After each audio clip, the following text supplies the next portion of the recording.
Nicola Sturgeon has launched a desperate last-minute attempt to stay in the EU's good books after Brexit.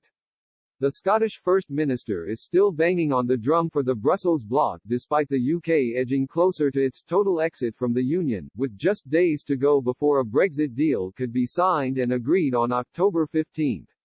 Ms. Sturgeon said Scotland was being removed from the EU against our will, as she still refuses to accept the Brexit result, 4 years after the momentous referendum vote.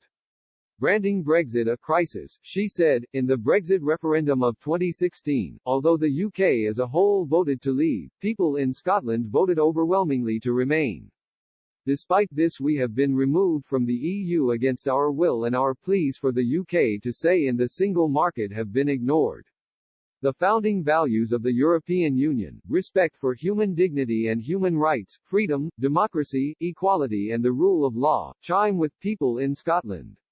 That's clearly part of the reason why in recent election contests in Scotland support for political parties that wish to remain in the EU has been so strong. Ms. Sturgeon stepped up her campaign to drag Scotland out of the Union when Britons voted to unshackle from the Brussels bloc in a Brexit referendum in June 2016. The SNP has insisted Scotland is on course for a second independence referendum when the UK leaves the bloc. Ms. Sturgeon said the move would allow Scotland to leave the UK and rejoin the EU on its own. The SNP leader said Prime Minister Boris Johnson's UK internal market bill was shocking.